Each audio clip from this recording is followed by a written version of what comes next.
Bom dia, pessoal. Bom dia. Nós vamos conversar um pouquinho aqui hoje. Cada um de nós aqui temos uma história, não temos? Por que nós procuramos uma religião? Não importa ela qual seja, mas por que o ser humano ele vai em busca de uma religião? Por que o ser humano ele vai em busca de conhecer Deus, saber o que é Deus, o que Ele é em nossas vidas? Algum de vocês pode me dizer? Vamos conversar aqui. E primeiro, ninguém podia falar em espiritismo. O espírito era do demônio. As missas eram lidas em latim e a pessoa não entendia nada. Aí veio, a mediunidade era muito forte, já me pediram para falar alguma coisa. A mediunidade da pessoa era muito forte, sabe quando ela ia? O hospício acumulou. Os familiares nem lá não iam visitar. A pessoa morria lá no hospício. Fui no frontal, acho que eu conto essa história para vocês. E veio a doutrina dos espíritos, Allan Kardec bateu o pé frente e falou que isso aí precisava ser esclarecido, né? Que existia o espiritismo e que a vida continua. Uma doutrina maravilhosa que nos mostra como nós aprender, como nós conviver com os outros. Nós estamos aqui de passagem, mas nós precisamos entender que nós somos espíritos imortais. Estamos aqui batalhando. Pode continuar. Oi, Jorge. É o seguinte, em primeiro lugar, nós somos falados em segundo. Nós vamos com a força, algo mais, um sustento essa nossa vida aqui. Esse é o motivo de buscar a alma de uma religião para poder exercer essa fé. Esse é o motivo, do meu ponto de vista, que eu busco. Alguém mais? A gente dá para procurar um norte, né? Assim, né? Que a gente, como é que fala, uma direção, ter uma base, né? Para a gente não ficar ali solto ali, não sabe, para se informar, não sabe o que é certo, o que é errado, ou até sabe, mas não tem certeza, né? Embora cada um, como é que fala, para uns uma coisa é certa, para outra aquilo às vezes fica na dúvida, né? O que é certo e o que é errado. Então acho que é isso, para a gente buscar uma proteção também, né? Acho que é isso, né? Porque suponho que cada um de nós começamos assim pelaquela religião que tem quase a idade do planeta, né? Que é o catolicismo. E o que o catolicismo nos mostrou em nossa vida? Que Deus ele colocou para nós, né? Então, para aqueles que frequentaram a igreja, a gente sabe que vai lá, você tem o padre, né? Que ele está lá na frente, ele faz alguma leitura do Evangelho, da Bíblia, que seja, e fala sobre Deus, fala sobre Jesus, mas na maneira que eles entendem, né? E as pessoas, às vezes, elas observam aquelas colocações, mas mesmo assim, às vezes fica um ponto de interrogação na cabeça, né? Porque eles colocam mais ou menos assim, né? Que Deus, Ele é nosso Pai, evidentemente, mas eles colocam uma situação também que Deus castiga, né? Que, será que Deus vai me perdoar? Mas ao mesmo tempo que você coloca que Deus é amor, como é que um ser que é amor supremo, que é amor puro, ele pode castigar um filho? Não tem uma contradição nisso? Ou você é bom, ou você não é. Mas as pessoas saem de lá, às vezes, tem uns que se satisfaz com esse tipo de informação, né? E usam até aquela expressão, eu sou temente a Deus, eu tenho medo de Deus. Puxa, mas eu vou ter medo do meu pai, que me criou, que me quer tanto bem, como é que ele pode me castigar? Dentro desse princípio, a partir do momento que você colocou que Deus, Ele é o amor supremo, Ele é a bondade absoluta, não existe lógica em você querer castigar um filho. A lógica é que se vamos colocar entre nós temos os nossos filhos. Qual é o pai que vai amar a um a mais e o outro vai amar a menos? Por que que um ele vai querer bem e o outro ele vai querer castigar? Vocês estão querendo entender o que eu estou querendo dizer? Não existe uma lógica em cima disso daí. E outra coisa também, que nem foi colocado ali, pelo nosso querido ali. Quando a gente procura uma religião, a gente procura um norte, um caminho, um segmento para as nossas vidas. Não é verdade? As pessoas costumam falar, se eu for bom, eu vou para o céu. Se eu for ruim, eu vou para o inferno, né? Foi o que o senhor Luiz acabou de falar aqui, né? Do castigo, daquelas coisas todas. Mas não é bem assim que as coisas funcionam. Ou tem alguém que discorda? Se nós estamos dentro da doutrina espírita, se nós estamos estudando, e o livro que eu vou falar hoje sobre vocês, esse aqui, a Ordem Didática da Doutrina dos Espíritos. O que vem a ser uma didática? Didática é uma situação que você coloca dentro de uma situação, dentro de um grupo, para umas pessoas, para como você deve ministrar o estudo de um livro, no qual o livro dos Espíritos. Aqui na primeira parte, ele fala assim, ó. Como especialidade, o livro dos Espíritos contém a doutrina espírita.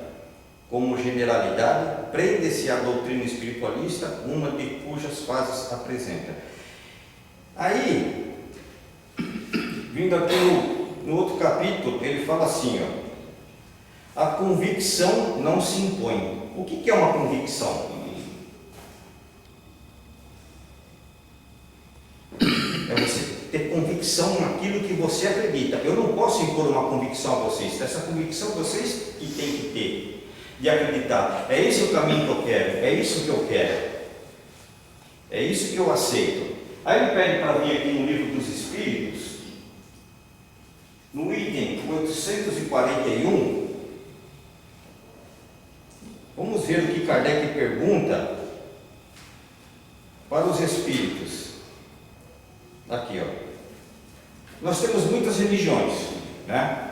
E nós temos o hábito, às vezes, de falar, pô, tá vendo? Nós estamos usando essa religião para arrecadar dinheiro.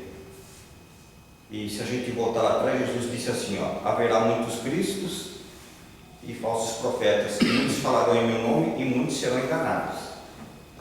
Mas aí Kardec teve a preocupação de perguntar assim para ele, ó, devemos, por respeito à liberdade de consciência, deixar que se propaguem as doutrinas perniciosas, ou podemos, sem atentar contra a liberdade, procurar conduzir para o caminho da verdade os que se desviaram para os falsos princípios? Kardec pergunta se nós temos que respeitar essa liberdade de consciência ou deixar que elas se propaguem, ou nós podemos, através dos estudos da nossa orientação, levar a informação para essas pessoas mediante o que está no Livro dos Espíritos. E eles respondem, certamente se pode e mesmo se deve, mas ensinai a exemplo de Jesus, pela doçura e persuasão e não pela força, porque seria pior que a crença daquele a quem Jesus convencer. Se há alguma coisa que possa ser imposta, é o bem e a fraternidade, mas não acreditamos que o meio de fazê-lo seja a violência. A convicção não se impõe. O que ele quer dizer com isso? Para nós que estudamos a doutrina dos Espíritos, quando você está dialogando com uma pessoa e ela é de um outro segmento religioso, você coloca o teu pensamento e a maneira que você aprendeu. Você respeita a religião dela, seja qual for, mas você coloca o seu pensamento com lógica naquilo que eu acabei de falar. Deus, ele é amor. Deus, ele não castiga, Deus, ele não pune, Deus não é vingativo. Não existe lógica em cima disso. Então, quando você, seu Luiz usa sempre aquele conceito daquele aparato que o cavalo tem na frente, né, seu Luiz? Ele só olha para frente. Então, você guia ele pelas rédeas. Então, quando você estuda a doutrina espírita, é como se você tirasse aquele objeto do cavalo, em que direciona ele só para frente, e você começa a enxergar para os lados. Então o que acontece é isso, as pessoas não fazem o questionamento. Quando a pessoa coloca o pensamento dela, mediante a religião que ela tem, você coloca o seu pensamento dentro da doutrina dos espíritos, porque ela está sempre baseada nas leis naturais, existe uma lógica em cima disso.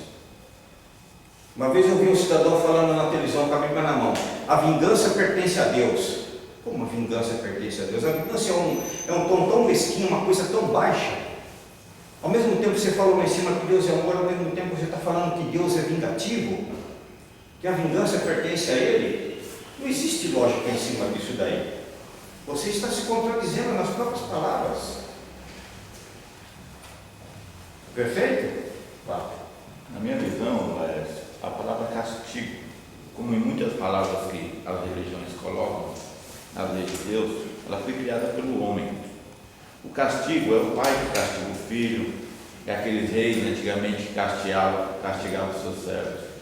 Então o castigo foi criado por nós, e nós incrementamos que é Deus que vai castigar. Deus é justo. Então castigo, quando seu filho faz alguma coisa errada no ato, você castiga de uma forma ou de outra, como os reis faziam. Deus não, Deus é justo. Você errou, você vai tocar a sua vida, mas aqui se faz, aqui se paga. Então amanhã você vai pagar o que você fez de errado. Deus não está te castigando, não. Você vai pagar por um erro que você fez. Castigo somos nós que inventamos, como o inferno, como nós que inventamos, muitas coisas que falam de Deus e de Cristo, como nós que inventamos. Então a palavra do homem, ela é chula. Agora as leis de Deus é amor. Então o castigo, não, Deus não vai te castigar. Você vai pagar pelo seu erro. Você não vai pagar do mesmo jeito que você fez para o seu Luiz, mas de uma forma você vai pagar. Então castigo é o homem, justiça de Deus. Aqui se faz, aqui se paga. Essa é a minha visão, entendeu? Nós sementes, nós colhemos. Isso mesmo. Perfeitamente. E esse ato que você cometeu, esse castigo, vamos colocar assim, de que forma ele vem? Através das nossas reencarnações, né? Como você falou muito bem, existe a lei do homem, existe a lei de Deus, a lei divina. Eu costumo dizer assim, isso é pensamento meu, tá? É a minha convicção. Deus, ele não interfere em maneira nenhuma na minha vida. Por isso que ele me deu 2 diamantes preciosos.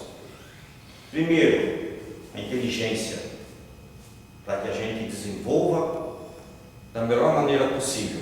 Segundo, livre-arbítrio. Os 2 aliados, inteligência e livre-arbítrio. Aí realmente o que você falou, eu faço aquilo que eu tenho vontade de fazer. Porém, se eu estiver errado, e às vezes a gente faz alguma coisa consciente de que está errado, e fazemos por quê? Porque somos espíritos fracos, estamos no mundo de provas e expiações, mesmo estudando a doutrina dos espíritos, errei, tenho consciência disso. Mas é aquela coisa, Deus não vai chegar e falar: olha, se você errou aqui, não, Ele tem a lei, você errou, você vai cumprir, você vai pagar, de uma maneira ou de outra. Não é um castigo, mas você, a mesma coisa, você está dirigindo o seu carro, nós temos as leis dos homens, aí você ultrapassa um farol vermelho, aí de repente chega uma multa na sua casa, você fala: caramba, mas foi multado. Mas foi multado por quê? Porque você infringiu uma lei, você foi penalizado por ela. Se você sabe que o farol é vermelho e você não pode ultrapassar, você ultrapassou, você não tem de reclamar. E Deus, ele é tão bom, ele é tão justo das nossas vidas, que às vezes, em determinadas situações que a gente tem que passar aqui no nosso mundo de provas e expiações, ele ameniza um pouco a nossa situação, a nossa prova, que é para a gente tentar passar com ela assim, com sabedoria, com firmeza. E se nós olharmos as nossas vidas hoje, nós estamos num mar de rosas, não estamos? Se a gente vê situações de certas pessoas que estão vivendo por aí, em certas condições, em certos países, a gente está vendo o que está acontecendo no mundo, e às vezes as pessoas olham assim, falam: puxa vida, mas será que Deus existe? Existe. Mas por que essas coisas acontecem? Entra naquilo que você falou, foi o homem que provocou isso, não foi Deus. Deus jamais ele vai querer destruição, Deus jamais ele vai querer a guerra. Tudo isso é fruto do homem, tudo isso é fruto da ignorância, do amor próprio, do orgulho. É isso que está acontecendo. Só que aí é aquilo que eu te falei, voltando lá atrás, qual é a única religião que explica isso? Que nos dá um rumo, que explica o que é Deus? Se eu perguntar para vocês assim, quem é Deus?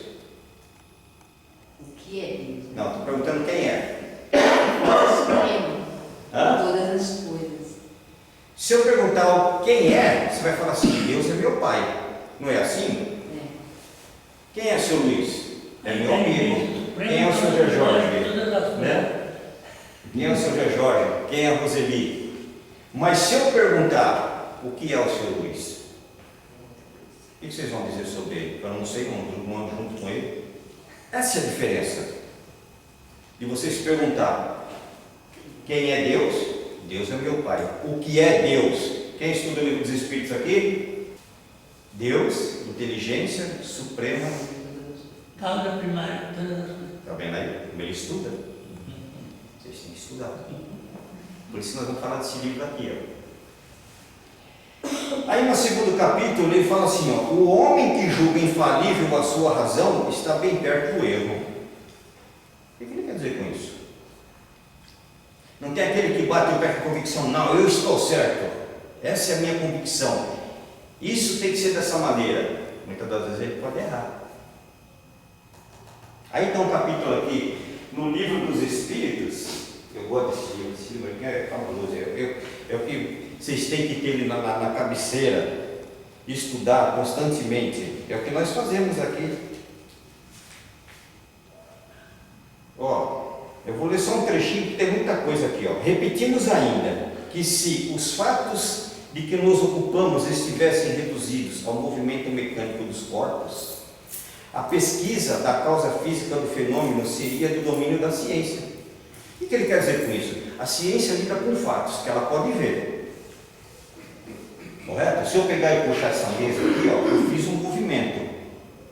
Eu puxei a mesa. Correto? Mas e se essa mesa se levantar sozinha? Como é que a ciência vai explicar isso para mim? Eles vão olhar assim e falar, poxa, que negócio é esse? E a força da gravidade?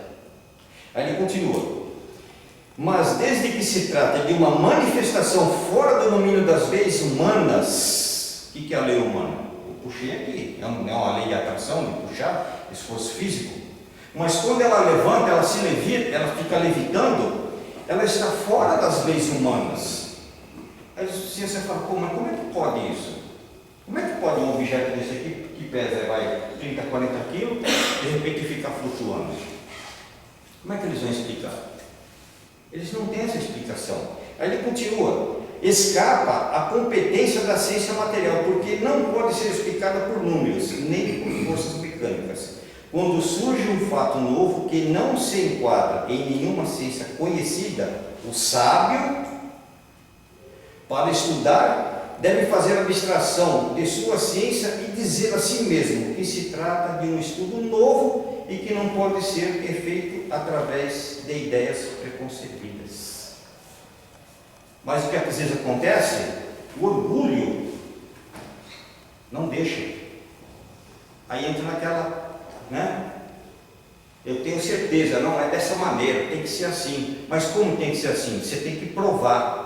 Por que essa mesa levantou sem alguém tocar nela? Como é que fica a força da gravidade nisso? Mas hoje, graças a Deus, tem alguns já cientistas que estudam a doutrina espírita, compreendem, né? E buscam esse caminho para o melhor entendimento. Para nós, que antes de entrarmos na doutrina espírita, lembra quando se falava de casas assombradas, de barulhos, até mesmo dentro da nossa casa, quem já passou por uma experiência dessa? Você escutar cair um objeto e fazer barulho, você levanta e você olha, mas não tem nada que cai daqui dentro, que negócio que é esse? E isso ainda acontece até hoje. Para quê? Para chamar a atenção das pessoas. Aí isso aí entra no fator de mediunidade de efeitos físicos, aí como entra naquilo que o senhor Luiz falou. Tem muitas pessoas que às vezes passam por esse processo e às vezes está internado num júpiter da vida aí. Você está ficando louco. Você está vendo coisas. Mas quando você busca o caminho de estudar o que nós estamos fazendo aqui, tudo isso se torna claro. Tudo isso se torna uma coisa objetiva. Você olha assim e fala, puxa, a vida é assim mesmo. Então beleza, vamos estudar mais, vamos compreender. E foi dessa maneira que a doutrina espírita começou, pelo senhor Allan Kardec. Foi através dos efeitos físicos, foi através das mesas girantes, foi através de pancadas. Aí, continuando aqui, no outro capítulo, sendo Deus a causa primária de todas as coisas, a origem de tudo o que existe, a base sobre que repousa o edifício da criação, é também o ponto que importa considerarmos antes de tudo. Por que ele fala isso? Nós temos algo que fala assim, quando você pergunta a pessoa, você confia em Deus? Confio. Será que confia mesmo? Será que eu coloco toda a minha vida, todo o meu destino nas mãos desse Criador? Será que eu confio nele, como a gente costuma dizer? Será que eu enfrento as dificuldades de cabeça erguida? Será que eu ponho Deus na minha frente e enfrento todos os obstáculos que eu tenho? Ou será que eu recuo? Aí é o discernimento de cada um. Para vocês verem como nós somos espíritos, não vou falar pessoas, vou falar espíritos ainda fracos. Qualquer atribulação em nossas vidas, a gente esmorece. Não é verdade? Você vê, ontem eu comecei a sentir dor de cabeça, tudo, fui medir a pressão, estava 19/10. Aí levantei hoje de manhã, estava 12, cheguei aqui no centro, já estava quase 17. Até falei para o Rosino, se eu não conseguir, eu tomo socorro. Mas isso que é? A gente só lembra de cuidar, nem estava conversando com o Luiz, da nossa saúde quando o carro começa a apertar. E sabe o que é isso? Isso é negligência nossa. É através da alimentação, é através do trabalho excessivo, é através do esforço excessivo. Então essa máquina que Deus me emprestou, ela vai começando a ter desgaste. Ela vai começando a ficar prejudicada. E essa ferramenta aqui, esse corpo, é a que eu uso para a minha caminhada evolutiva neste mundo, nesta condição. Se eu não cuidar dela, eu vou estar sendo negligente. Aí eu vou entrar naquilo que Deus falou. Nós temos um prazo neste mundo aqui, só que às vezes eu posso interromper essa caminhada por um descuido meu. Aí quando eu retorno ao mundo espiritual, o que vai ser cobrado de mim? Você não cuidou da tua ferramenta, que é o meu corpo. Você mutilou, você desgastou, você sacrificou. Aí o que vai acontecer? Eu vou implorar por uma próxima volta nesse mundo aqui para reparar o erro que eu cometi. É assim que funciona a lei de Deus. Não é Ele que impõe. Está traçado, tudo certinho. As leis naturais, elas não se modificam. É a mesma coisa assim, se você pegar um monte de prego e enfiar aqui, ó, você vai fazer um estrago danado, né? Aí você pega e fala assim, mas eu vou tirar os pregos e não vai ficar aparecendo nada. Tudo bem, você tirou, mas os furos ficaram. Deus, ele não passa uma borracha em cima daquilo que nós fazemos. Simplesmente ele deixa. Por isso que nós temos o nosso livre-arbítrio. Se você está sendo errado, o que você está fazendo?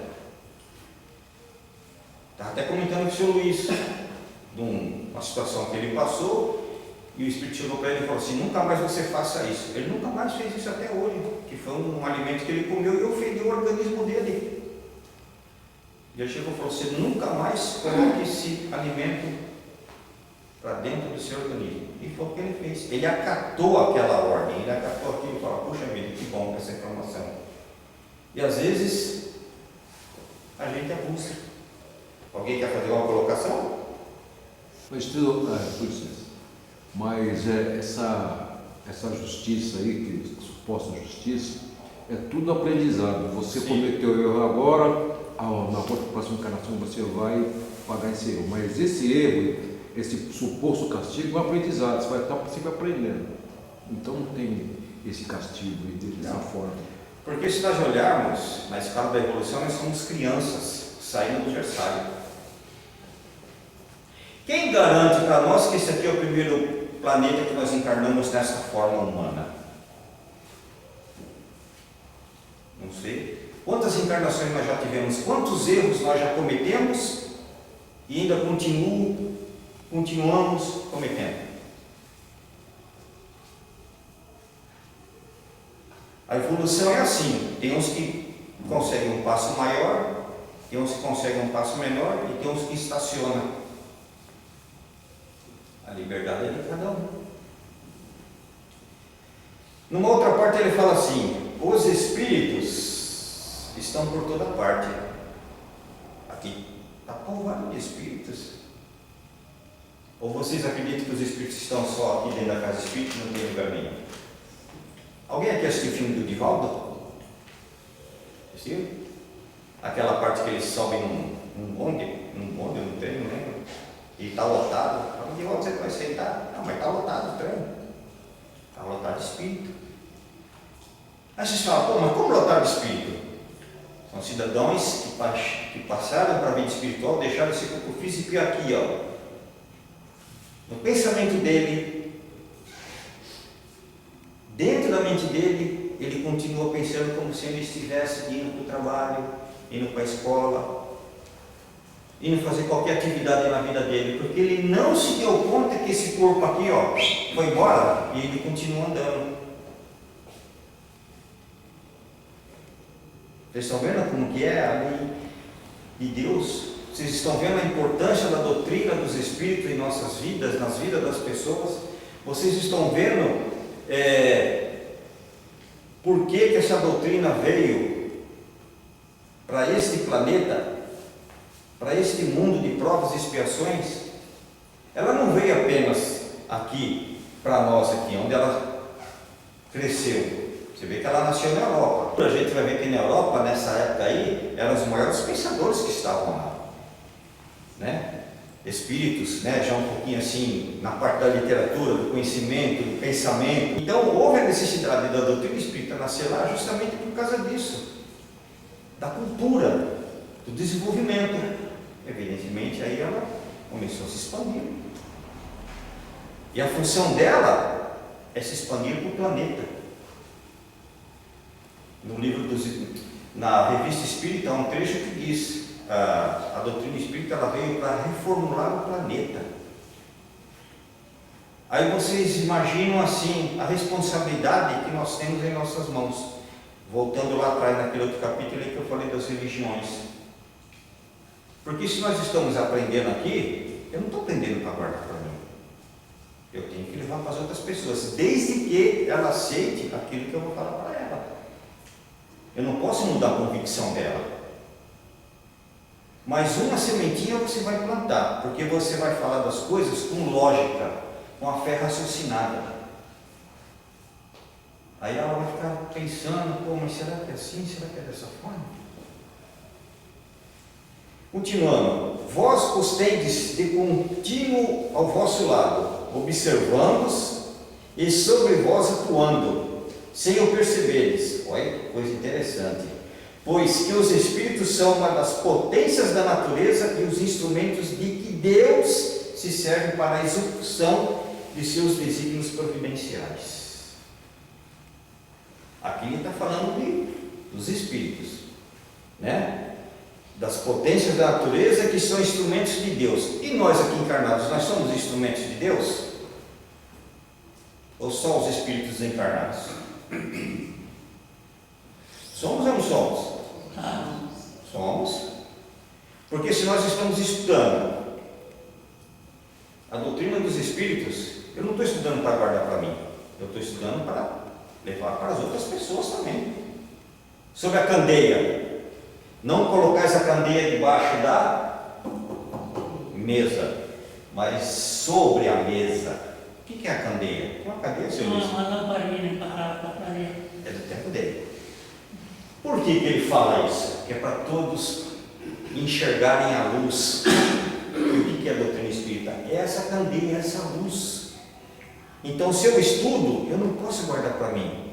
Eu tenho que levar para as pessoas esse conhecimento. Como uma pessoa faz pedagogia, né? Para fazer professor, não é isso? Para se tornar professor. Então, cada um faz o segmento, né? De história, matemática, português. Então, ele estuda para quê? Para ele levar esse conhecimento para as pessoas, assim como trouxe para cada um de nós. Lembra da nossa infância? A didática da aula de português, qual é que era? Primeiros passos: A, E, I, O, U. Eram as mais fáceis, né? Depois veio o abecedário: A, B, C, D. Vou parar por aqui, porque o resto acho que eu não vou me lembrar. Mas, aí a didática da matemática, o que era? A tabuada: 1 vezes 1, 2, 3, 4, vai até o 9, né? E qual é o interesse disso? De formar pessoas, né? De mostrar para elas que ela tem condições e competência para aprender. É lógico que tem pessoas que aprendem mais fácil, tem outros que aqueles que têm dificuldade. Não é verdade? Assim, que nem a doutrina espírita. Às vezes as pessoas falam: puxa vida, eu não vou participar dos estudos porque às vezes eu tenho medo de fazer uma pergunta e eu meio errado. Não! Isso aqui não é como se fosse uma escola como de português, de matemática. Aqui é um núcleo de estudo, de ensino, onde todos têm a oportunidade de aprender e fazer a pergunta que quiser. Não existe assim de falar: não, mas sua pergunta está errada. Não. Se eu pergunto é porque eu quero saber, eu quero entender. E quem está no comando desses estudos, ou aqueles que estão participando dos estudos, tem a obrigação de passar a informação correta para aquela pessoa.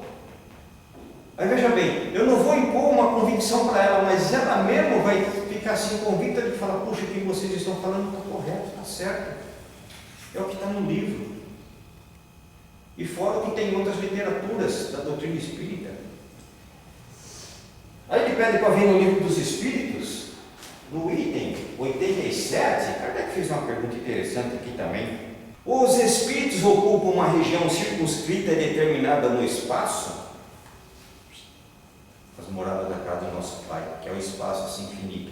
Ele fala assim: ó, os espíritos estão por toda parte, povoam ao infinito os espaços infinitos.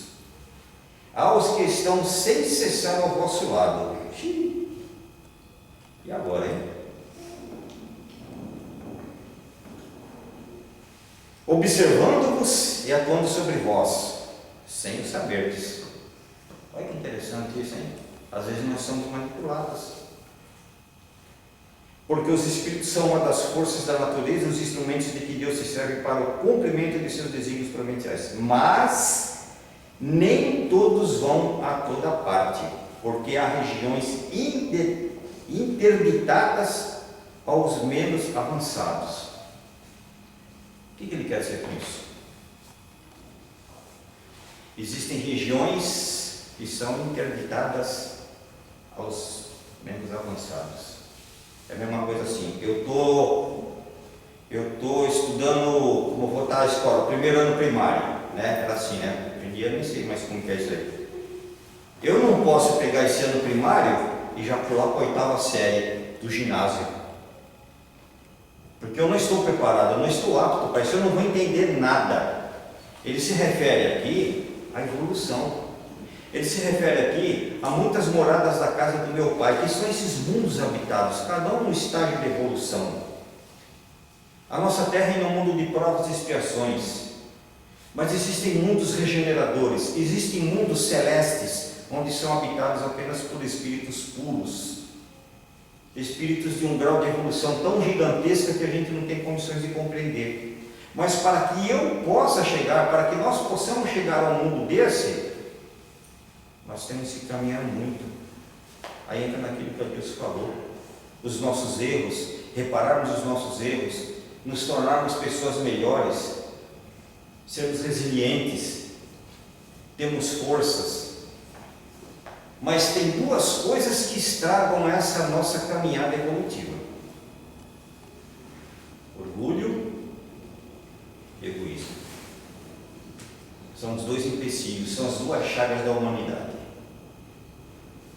que entravam no nosso sucesso. Mas é difícil superar tudo isso? Aí depende de cada um. Paulo, quando perseguiu os cristãos, ele não conhecia Jesus, ele era assim, ele era fiel às leis de Moisés, olho por olho, dente por dente. Não tinha perdão com ele. Paulo, ele era daqueles que mandavam colocar os cristãos na arena para serem devorados pelos leões, para serem apedrejados. Alguém aqui deu Paulo e Estevão? Eu, né? Porque ele não conhecia Jesus, ele ouvia falar de Jesus, né? Supostamente quem era ele, mas para ele Moisés era o bambambam, né? Para vocês verem como que é a história. Estevão era irmão de Abigail. Abigail era praticamente noiva de Paulo. Olha só como é que funcionam as coisas. E uma vez Paulo chegou para Abigail e falou assim: vem cá, eu quero te mostrar uma coisa. Eu vou te mostrar como é que a gente trata os cristãos na arena, sendo apedrejados, sendo atacados pelos leões. E Abigail foi. Quando Abigail chegou naquele recinto que ela olhou, quem é que estava lá na arena para ser apedrejado, para ser mutilado? Estevão, irmão dela. Ela simplesmente olhou para Paulo e falou: mas Paulo, Estevão é meu irmão. Aí, num determinado trecho, que ele estava se caminhando, se não me engano, para a cidade de Damasco,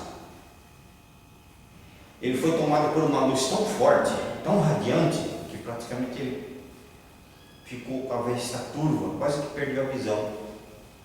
Aí ele pergunta, Jesus pergunta para ele: Saulo, Saulo, não Paulo, Saulo, por que me persegues? Ele perguntou: mas quem és tu? Eu sou Jesus. Vocês estão vendo? Mas por que houve essa passagem? Por que houve isso? Essa situação? Porque Jesus sabia que Paulo tinha diante dele uma missão grandiosa, uma missão muito grande. E ele se tornou praticamente o braço direito do Cristo. Então vocês vejam como a lei de Deus ela funciona. Não tem como você parar, não tem como você bloquear. Ele é tão bom, ele é tão justo, que as leis deles funcionam. E assim estamos nós aqui na Casa Espírita, estudando, tentando compreender, tentando fazer a nossa parte. É difícil?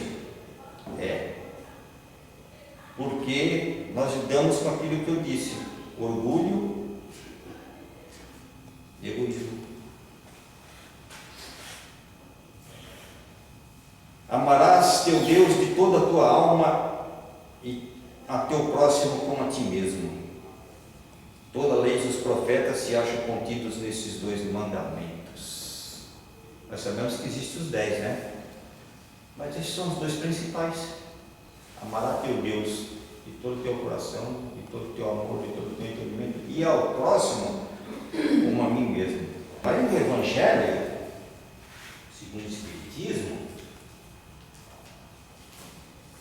ele fala assim,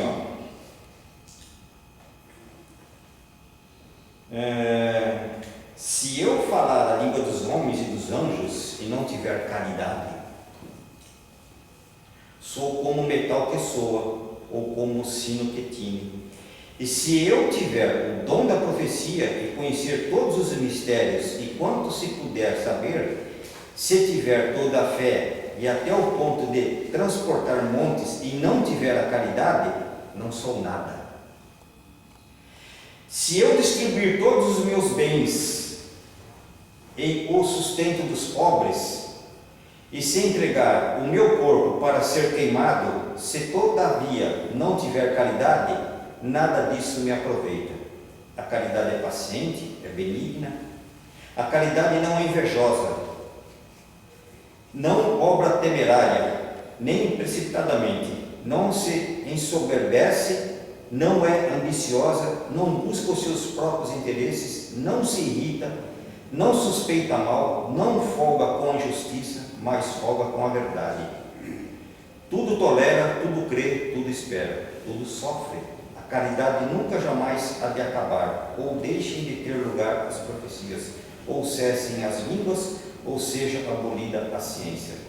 Quem escreveu isso aqui foi Paulo.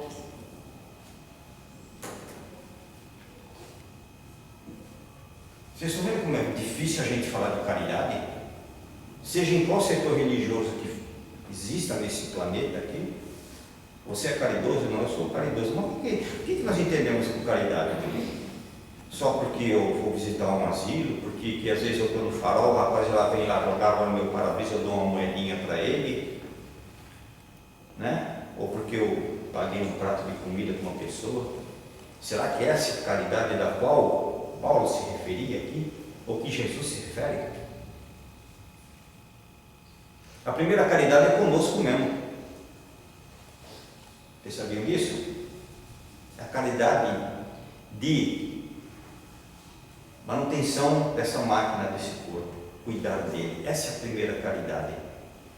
Porque se eu não cuidar dele, se eu não tiver essa predisposição, essa consciência de fazer isso, como é que eu posso caminhar e praticar o resto?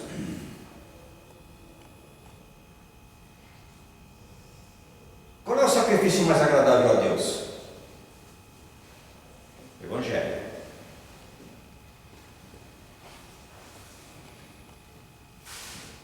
Ninguém se lembra? Considerar o adversário. Escutou o que ela falou? Vá e se concilie com o teu adversário, com o teu inimigo, com aquele que te prejudicou, com aquele que te fez mal primeiro. Esse é o sacrifício mais agradável a Deus. Porque aqui você está entendendo o verdadeiro sentido da caridade. Você está entendendo o verdadeiro sentido da vida. Você está entendendo o verdadeiro sentido de você estar aqui. O que você tem que fazer e compreender para onde você vai. Sem isso, está difícil fazer essas coisas, pessoal? Moleza. Moleza, né? Gozado, né? Você vê quando se toca na parte do Evangelho, quando se fala de amor, de caridade, como dói na nossa consciência, né? É uma palavra tão doce, tão bonita de falar, né? Amor, caridade, benevolência. Mas quando você começa a pegar essas palavras e ingerir para dentro de você, alguém que já tomou chá de boldo do Chile, o chá de losna, é amargo, não é? Chega a doer até na alma, não é verdade? É mais ou menos assim. Ele dói, ele machuca por dentro. Fala, caramba, eu estou falando de uma coisa que é tão difícil a gente fazer, é tão difícil a gente, sabe, demonstrar. Que interessante que Jesus, além dele falar, ele fazia o principal, ele demonstrava. Por que ele andou no meio dos pobres? Perdão da palavra, das prostitutas, dos enfermos, dos enlouquecidos, e não no meio dos doutores da lei. Naquele tempo existiam os doutores da lei. Mas por quê? Quem precisa de remédio? São os doentes, não é verdade? Os sãos não precisam. Por isso que ele escolheu as pessoas mais simples, os humildes, porque eram eles que precisavam da palavra, eram eles que precisavam dessa luz, desse caminho, porque além de Jesus falar, ele possuía o magnetismo da palavra, e através desse magnetismo ele lançava sobre todas aquelas pessoas fluidos que iriam ajudar aquelas pessoas. Porque quando você fala com uma pessoa assim, que Deus te ampare, que Deus te ilumine, que Deus te abençoe, você automaticamente está emanando fluidos benevolentes para aquela pessoa. Você está mandando energias boas para aquela pessoa. Mas quando tu dizes, eu quero que você é aquela coisa toda, a palavra tem poder. Eu tenho um hábito comigo, toda vez que minha filha sai para trabalhar, ela à noite, a gente é assim. existe o pessoal coloca nas redes sociais assim, uma frase que diz assim, ó, não tem ruído, não tem barulho melhor do que você escutar o portão se abrindo e seus filhos chegando sãos e salvos na sua residência. Então aqui, você vê, minha filha chegou agora de manhã, enquanto ela não chega, a gente fica meio assim, né? Então eu tenho o hábito, eu tenho minha esposa, quando ela sai para trabalhar, eu falo, filha, que Deus te abençoe, que te ampare, te proteja e que te envolva a você e a sua equipe. Quando ela chega, eu agradeço a Deus. Obrigado, meu pai, por ter cuidado da minha filha. Esse é o nosso procedimento. Mas veja bem, a gente às vezes tem esse procedimento só com aqueles que a gente quer bem, né? Está errado. Nós temos que ter esse procedimento com aqueles também que são os nossos inimigos. Aí entra naquela parte do sacrifício mais agradável a Deus. Eu estou sendo caridoso? Não. A razão nos diz que entre o homem e Deus outros elos necessariamente haverá. Como disse os astrônomos que entre os mundos conhecidos outros haveria desconhecidos. Que filosofia já preencheu esta lacuna? As pessoas olham e falam, mas não tem nada, está tudo vazio. A doutrina espírita prova o contrário. Há muitas moradas na casa do meu pai. O Espiritismo nos mostra preenchida pelos seres de todas as ordens do mundo invisível, e estes seres não são mais do que os espíritos dos homens nos diferentes graus que levam à perfeição. Tudo então se liga, tudo se encadeia, desde o alfa até o ômega. Vós que negais a existência dos espíritos, preenchei o vácuo que eles ocupam, e vós que rides deles, ousai rir das obras de Deus e da sua onipotência. Então vocês estão vendo? Seria ilógico, só o nosso planeta habitado? Que coisa é essa? E esse mundaréu de mundos que existe por aí, né? E cada dia mais aparecendo. Está aí para quê? Para enfeitar o universo?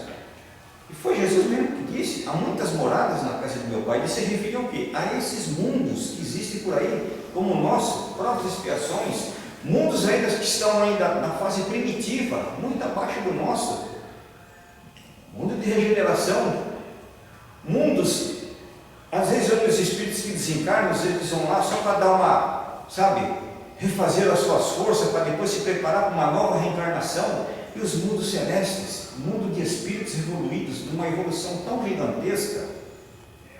Qual é o espírito que nós temos de exemplo aqui de evolução? Jesus. Foi Jesus. Isso é pensamento meu, tá? Para mim a evolução vai além disso. Jesus ele é um modelo que Deus enviou para nós, mas eu acho que a evolução é uma coisa tão grande que transcende o nosso pensamento. Às vezes eu fico imaginando, caramba, como seriam esses mundos, né? Aí tem pessoas que pensam, então quer dizer, eu cheguei, evoluí, agora vou ficar numa boa lá no meu mundo. Não.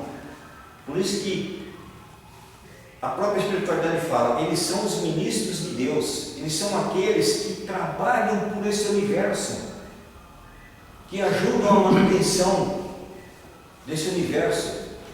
Existem aqueles que ajudam no desenvolvimento do planeta, na criação de um planeta, aqueles que ajudam aqueles habitantes daqueles planetas a caminhar, a evoluir, a superar os seus obstáculos. Porque Deus ele não abandona ninguém. Jamais Ele deixaria nós aqui jogados ao nosso bel prazer. E vocês podem observar, de tempos em tempos, encarnam aqui neste mundo, e vocês reconhecem espíritos, não vou colocar um grau de evolução tão grande, mas assim, espíritos que têm uma situação um pouquinho mais elevada do que nós, como nós tivemos aqui o próprio Chico, mas também não vou colocar que o Chico é aquele espírito evoluído, mas se colocarmos diante de nós, ele está num patamar um pouquinho mais, acima do nosso, pela obra que ele teve, pelo sacrifício, pela renúncia, pelo amor que ele teve. E vem trazer o quê? Vem trazer palavras de consolo, de alívio. Ele fez tudo isso através do quê? Da mediunidade, da psicografia. Quantos filhos, quantas mães, quantos pais ele não acalentou, ele não ajudou, ele não orientou através da pena, da escrita. E ele possuía apenas o primário. E finalizando aqui, Isso aqui é a palavra de Allan Kardec. Ele se refere ao Espiritismo. O Espiritismo é o resultado de uma convicção pessoal de cada um de vocês. Vocês que têm que ter essa convicção que esse é o caminho correto. Que os cientistas, como indivíduos, podem adquirir. Abstração feita da qualidade do cientista. O que ele quer dizer com isso? Tem cientistas que aceitam. Tem cientistas que falam, não, você está louco, isso não existe. Como esse teu exemplo da limitação da mesa. Ele lida com coisas materiais, com fatos que ele pode ver, que ele pode pegar. Resumindo, podemos dizer, o uso de instrumentos formais de controle e avaliação de aprendizagem no ensino da doutrina espírita, no grupo espírita, é desnecessário. Lembra quando eu falei da escola lá? Então, você colocar certos métodos dentro de uma casa espírita é desnecessário. A doutrina espírita ela é simples, ela é leitura, ela é estudo. Cada um de vocês vai ter a convicção de aceitar esse estudo, de aceitar o que está dentro da obra. É desnecessário, ineficaz e prejudicial ao estudo do espiritismo e ao movimento espírita como um todo. Tem muitas casas espíritas que colocam certas coisas que não vêm acrescentar nada, muito pelo contrário. Só cria situações diferentes. Uma vez que não se deve criar mecanismos externos que obriguem os frequentadores a estudar, eu não posso obrigar a vocês a estudar. Vocês têm que ter a convicção, vocês que têm que querer, vocês que têm que buscar. O poder de motivação que os trabalhadores da casa devem possuir é fundamental. Aí já está se referindo a nós, a eu, a seu Luiz, a Roseli, a todos aqueles que são palestrantes, a todos aqueles que estão à frente de um estudo. Nós é que temos que dar essas motivações a você, de vocês buscarem. E como já disse, quem pergunta quer saber. Não é possível simular um estudo agradável e prazeroso, ou o estudo é bom, atraente e profundo, ou os frequentadores demonstrarão sua insatisfação de várias formas. Cochilando, ninguém cochilou aqui hoje, né? Reclamando, faltando muito ou mudando de grupo espírita. Você vai buscar outra casa, fui lá na casa do caminho, mas sabe, o negócio lá é tão paradão. Eu já escutei pessoas falar assim, a doutrina espírita é fraca. Não aqui, mas já escutei esse tipo de diálogo. Então, busquem essa motivação, busquem esse entendimento, venham para casa, venham estudar com a gente, venham participar e ter interesse, não percam essa reencarnação que nós estamos aqui, não desperdicem, não joguem fora. E quando nós voltarmos, vai estar diante de nós, vocês tiveram a oportunidade, vocês tinham uma atividade para assumir dentro da casa espírita e vocês jogaram fora. Aí, vamos voltar a repetir. Obrigado pela atenção, que vocês tenham um excelente domingo, um bom final de semana e que a luz do Mestre querido nos ampare a todos. Ok? Obrigado.